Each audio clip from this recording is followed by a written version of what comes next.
नमस्कार. आजच्या बायोलॉजीच्या व्हिडिओमध्ये आपलं स्वागत आहे. आपण या व्हिडिओमध्ये कालचा जो भाग पाहिला त्याच्यामध्ये मॉलिक्युलर बेसिस ऑफ इनहेरिटन्स या टॉपिकमध्ये आपण DNA as a genetic material, DNAचं जेनेटिक मटेरियल आहे ह्या सायंटिस्टनी प्रूव्ह करून दाखवलेला आहे. त्याच्यामध्ये पहिला जो आहे तो आपण ग्रिफिथ्स एक्सपेरिमेंट पाहिला. ग्रिफिथ एक्सपेरिमेंटमध्ये ग्रिफिथ नावाच्या शास्त्रज्ञांनी काय केलं की स्ट्रेप्टोकोकस निमोनी यस स्ट्रेन आणि आर स्ट्रेन हे घेतले आणि मिक्सचरमध्ये हीट किल्ड यस स्ट्रेन आणि लाईव्ह आर स्ट्रेन घेतले, त्या एकत्र ठेवले, ग्रो केले.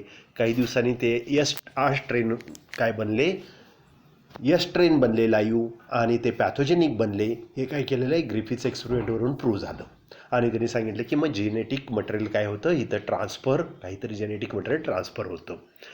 आयव्हरी मॅककर्टी अँड मॅकलेंड ह्यांनी काय केलं की न्यूक्लियसचा एक्स्ट्रॅक्ट घेतला आर स्ट्रेन आणि यस स्ट्रेनचा आणि त्याच्या साह्याने त्यांनी दाखवून दिलं की न्यूक्लियसमधले काही घटक काय करतात, जेनेटिक मटेरियल ट्रान्सफर करतात. मग ते DNA हे जेनेटिक मटेरियल आहे आणि ते DNAच आहे पाहण्यासाठी त्यांनी काय केलं, प्रूव्ह केलेलं आहे की कशा पद्धतीनं हे DNAच कशावरून, कारण DNA त्यानंतर हिस्टोन प्रोटीन आणि नॉन हिस्टोन प्रोटीन RNA पासून बनलेलं असतं, न्यूक्लिअर मटेरियल असतं. त्यामुळं कोण नक्की, तर त्यासाठी त्यांनी एन्झाईम्स वापरले, डायजेस्टिव्ह एन्झाईम्स वापरले. DNA डायजेस्टिंग एन्झाईम्स वापरून मग ते मिक्सचर काय केलं, त्या बॅक्टेरियाला माईसला इंजेक्ट केलं, तेव्हा ते काय झालं नाही, ट्रान्सफर झालं नाही. तर अशा पद्धतीनं त्यानंतर RNA आणि प्रोटीन डायजेस्टिंग एन्झाईम टाकलं तरी काय झालं, जेनेटिक मटेरियल ट्रान्सफर झालं. याच्यावरून त्यांनी प्रूव्ह करून दाखवलं की DNA is a genetic material. तिसरं जे आहे शास्त्रज्ञ, तरीसुद्धा काय झालं, शास्त्रज्ञांचं समाधान झालं नाही. हर्से चॅसेज एक्सपेरिमेंटमध्ये त्यांनी काय केले, रेडिओ आयसोटोप P32 आणि S35 हे रेडिओ आयसोटोप वापरले. फॉस्फरस हा कशामध्ये असतो, तर न्यूक्लिक ॲसिडमध्ये असतो, DNA मध्ये असतो आणि सल्फर हा प्रोटीनमध्ये असतो. तर हा आयसोटोपवरती बॅक्टेरिया काय केले, ग्रो केले. न्यूट्रिएंट मिडियम असं तयार केलं की ज्याच्यामध्ये व्हायरसेस ग्रो केले. त्या व्हायरसेसमध्ये काय झाला, DNAमध्ये हा P32 फॉस्फरस आला. त्या व्हायरसेसचं बॅक्टेरियल इन्फेक्शन होऊ दिलं आणि बॅक्टेरियामध्ये जर पाहिलं तर त्यांना त्याच्या DNAमध्ये काय झालेला होता, P32 आलेला होता, फॉस्फरस आलेला होता. त्याच्या न्यूट्रिएंट मिडियममध्ये हा फॉस्फरस नव्हता. त्यानंतर म्हणजे DNAचं जेनेटिक मटेरियल आहे. त्यानंतर सल्फर वापरला, 35 सल्फर वापरला, त्याच्यावरती व्हायरसेस ग्रो केले. त्या व्हायरसेसच्या प्रोटीनमध्ये हा सल्फर आला. ते काय केलं, ते व्हायरसेसचं इन्फेक्शन काय केलं, बॅक्टेरियाला होऊ दिलं. त्या ठिकाणी DNAमध्ये काय झालेलं नाही, सल्फर म्हणजे त्या बॅक्टेरियामध्ये सल्फर आला नाही, P35 सल्फर आला नाही. याचा अर्थ प्रोटीन हा जेनेटिक मटेरियल नाही, तो इकडून तिकडे ट्रान्सफर होत नाही. हे इथं काय झालेलं आहे, प्रूव्ह झालेलं आहे. त्यानंतर आपण पाहतोय पॅकेजिंग ऑफ DNA. आता पॅकेजिंग ऑफ DNAमध्ये पहा, the length of DNA double helix molecule in a typical mammalian cell is approximately 2.2 metre.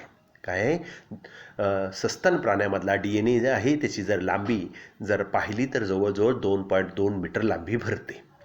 बरोबर आहे, 2.2 मीटर लांबी भरते. आणि मग एवढ्या 2.2 मीटर लांबीचा DNA छोट्याशा सेलमध्ये कसा बसतो, हे आपल्याला काय आहे पाहायचं आहे. तर approximately size of a typical nucleus is 10⁻⁻⁶ metre.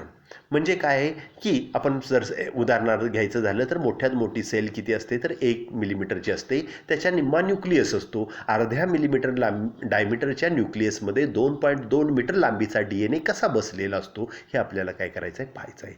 How this long DNA molecule can be then accumulated in a such a small nucleus. आणि एवढा मोठा लांबीचा, एवढा लांब DNA छोट्याशा न्यूक्लियसमध्ये कसा बसू शकतो.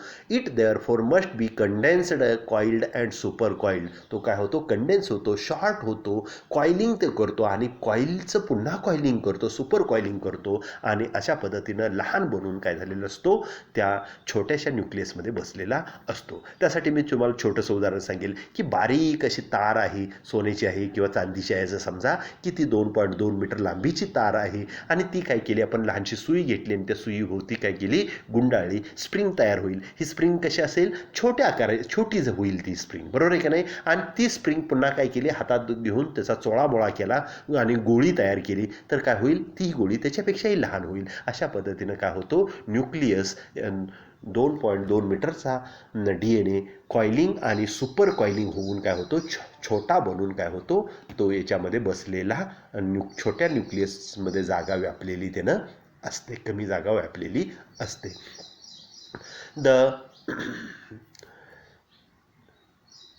How this long DNA molecule can be accommodated in such a small nucleus? It therefore must be condensed, coiled and supercoiled to fit inside such a small nucleus. अशा छोट्याशा केंद्रकामध्ये तो काय झालेला असतो, बसलेला असतो. Packaging in prokaryote. आज आपण पाहणार आहे की प्रोकॅरियोटिक सेल. प्रोकॅरियोटिक सेल म्हणजे कोण, की ज्या सेलमध्ये केंद्रक वेल डेव्हलप्ड नसतो. केंद्रक वेल डेव्हलप्ड नसतो. प्रो म्हणजे प्रिमिटिव्ह, कॅरियन म्हणजे न्यूक्लियस. प्रिमिटिव्ह न्यूक्लियस असणारे केंद्रका म्हणजे डबल मेम्ब्रेन सेल ऑर्गॅनिलीज जे आहेत, न्यूक्लियस आहे, त्यानंतर क्लोरोप्लास्ट आहे, मायटोकॉन्ड्रिया आहे, हे कुणामध्ये असतात, तर युकॅरियोटिक सेलमध्ये असतात. हे डबल मेम्ब्रेन सेल ऑर्गॅनिलीज न्यूक्लियस ज्यांच्यामध्ये नाही त्यांना आपण काय म्हणतो, प्रोकॅरियोट म्हणतो. इशर्शिया कोलाय नावाची जे बॅक्टेरिया, कोलाय नावाचे बॅक्टेरिया आहेत की आपल्या नॉर्मली आपल्या आतड्यामध्ये पचन मार्गामध्ये ह्या बॅक्टेरिया काय असतात, नॉर्मली प्रेझेंट असतात. In prokaryotes like coli cell size is about 2 to 3 micron.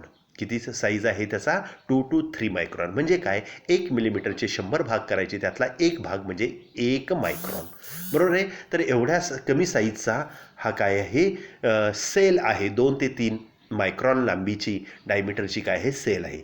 They do not have well organise nucleus. त्यांच्यामध्ये केंद्रक वेल डेव्हलप्ड नसतो. It is without nuclear membrane. Nucleus भौतिक DNA वरती काय नसतं, न्यूक्लिअर मेम्ब्रेन नसतं. अँड न्यूक्लिओलस, आणि न्यूक्लियस नसतो. Nucleoid is a small circular high leaf holded naked ring of DNA. त्याच्यामधला जे न्यूक्लिओइड आहे, न्यूक्लिक मटेरियल आहे, न्यूक्लिक ॲसिड जे आहे ते DNA असतं आणि त्याचं काय असतं, फोल्डेड होऊन सर्क्युलर DNA म्हणजे पहिलं टोक शेवटच्या टोकाला काय झालेलं असतं, जोडलेलं असतं. अशा पद्धतीने सर्क्युलर DNA आपल्याला ह्या प्रोकॅरियोटिक सेलमध्ये पाहायला मिळतो. Which is about 1000 micron long in perimeter. त्याची जर लांबी पाहिली तर जवळजवळ 1100 मायक्रॉन लांबी भरते. म्हणजे एवढ्या लांबीचा 1100 मायक्रॉन लांबीचा DNA 2 ते 3 मायक्रॉन लांबीच्या सेलमध्ये कसा बसतो, हा आपल्याला पाहायचा आहे. Containing about 4.6 million base pair. आणि तो DNA कशापासून बनलेला असतो, 4.6 दशलक्ष नायट्रोजिनस बेस पेअरपासून बनलेला असतो. The 1100 micron long nucleoid is to be fitted or packed into a small in a cell which is hardly 2 to 3 micron long. 2 ते 3 मायक्रॉन लांबीच्या सेलमध्ये बसलेला असतो. Hence the negatively charged DNA becomes circular.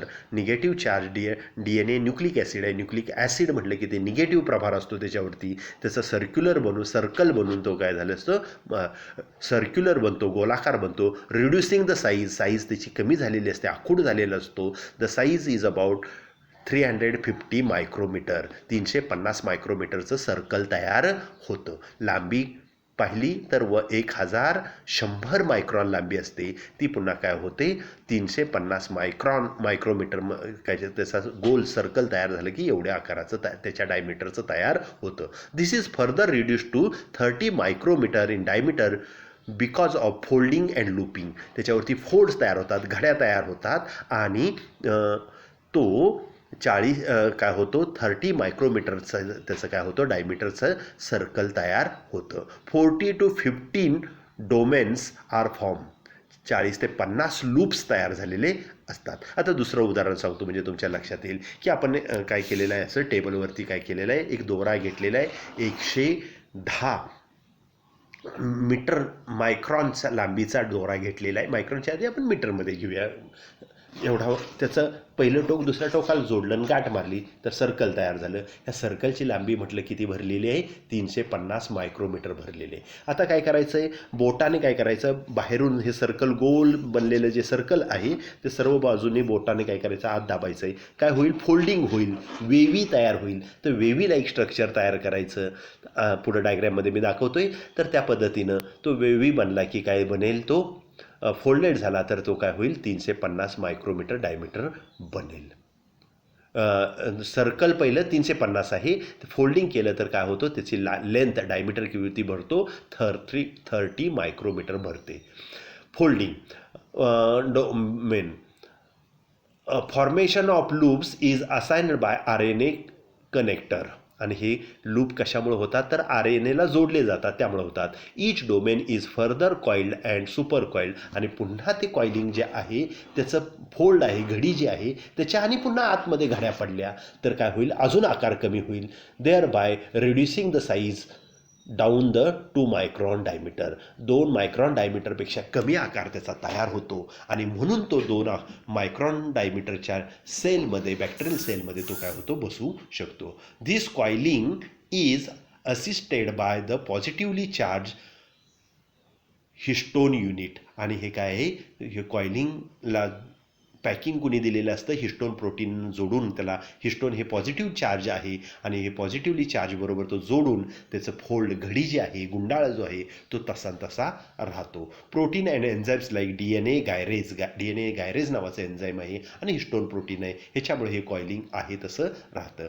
DNA topoisomers first for maintaining super coiled state. आणि हे तिघे मिळून histone protein, DNA gyrase आणि DNA ट्रोपोआयसोमरेज फर्स्ट मिळून काय करतात? हे स्ट्रक्चर तयार करतात. आता इथं डायग्रॅममध्ये दाखवलेलं आहे की हे पहा, हा सर्क्युलर DNA आहे. पहिला मूळचा किती आहे? तर लांबी थ्रेड लाईक असेल तर लांबी किती होते? 1100 मायक्रॉन लांबी होते. त्याचं तो कंडेन्स झाला. कंडेन्स झाला म्हणजे आखूड झाला. जरा जाडी वाढली पण आखूड झाला. त्याच्यामुळं तो अजूनही छोटा झाला आणि छोटा झाल्यानंतर त्याचं पहिलं टोक शेवटच्या टोकाला आपण काय केलं? जोडलं की काय होईल? सर्कल तयार होईल. या सर्कलचा डायमीटर भरतो 350 मायक्रॉन. या 350 मायक्रॉनवरती पुन्हा त्याचं फोल्डिंग केलेलं आहे. फोल्डिंग केल्यानंतर 30 मायक्रॉन भरला. 30 मायक्रॉनला RNA वगैरे जोडले आणि अगदी आणि परत फोल्ड आहेत त्याच्यावरती परत फोल्डिंग केलं. अशा पद्धतीनं 2 मायक्रॉन भरला. अशा पद्धतीनं रिड्यूस होऊन लहान असा नेकेड DNA तयार होतो. RNA क्लिवेज, RNAच्या साहाय्याने तो जोडला जातो आणि मग तो कमी छोट्याशा काय होतो? सेलमध्ये बसतो. अशा पद्धतीनं हा लॉंग DNA प्रोकॅरियोटिक सेलमध्ये काय झाला असतो? छोट्या जागेमध्ये बसलेला असतो. ह्याला म्हटलेलं आहे DNA packaging in prokaryotic cell. Thank you.